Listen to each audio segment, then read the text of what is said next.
পশ্চিমবঙ্গের RG Kar medical college এর ৩১ বছর বয়সী চিকিৎসক মৌমিতা দেবনাথ ৩৬ ঘন্টার ডিউটি শেষে সেমিনার রুমে বিশ্রাম নেওয়ার সময় তাকে ধর্ষণ ও হত্যা করা হয়েছে। এর বিস্তারিত ঘটনা খুবই লোমহর্ষক আর বিভৎস।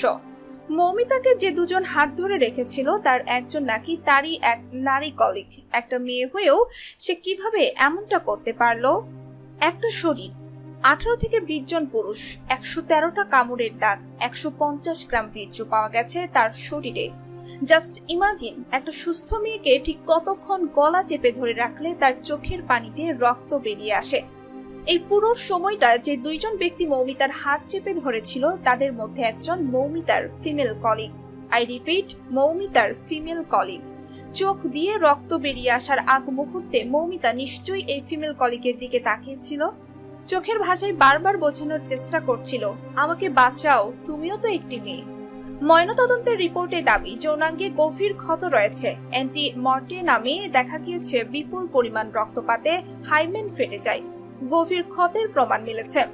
150 গ্রাম দেহরস স্টেট ফরেনসিক ল্যাবে পাঠানো হয়েছে পরবর্তী পরীক্ষার জন্য। তরুণী চিকিৎসকের বুকে আঘাত লাগে, শ্বাসরোধ করে দম বন্ধ করা হয়েছে। থাইরয়েড, হাড়ে নির্যাতনের চিহ্ন পাওয়া গিয়েছে। আঙুলের নখ ডিএনএ স্যাম্পলিং স্টেট ফরেনসিক ল্যাবরেটরিতে পাঠানো হয়েছে। শ্বাসরোধ করে গলা টিপেই খুন করা হয়েছে ওই চিকিৎসককে। ময়নাতদন্তের রিপোর্ট হাতে পেয়ে কলকাতা পুলিশের দাবি, খুন ধর্ষণের আগে মারধরে প্রবল বল প্রয়োগ করা হয়েছিল নির্যাতিতার উপর। তারই ইঙ্গিত মিলেছে ময়নাতদন্তের রিপোর্টে। কোন আঘাত কিভাবে হয়েছে তারই ইঙ্গিত রয়েছে রিপোর্টে। এমনকি নিজেকে বাঁচাতে প্রাণপণ চেষ্টা চালিয়েছিলেন নির্যাতিতা। ধস্তাধস্তি হয়েছিল, বাধা দিতে চেয়েছিলেন নির্যাতিতা। তিনি যে বাধা দিয়েছিলেন তারও প্রমাণ পেয়েছে পুলিশ।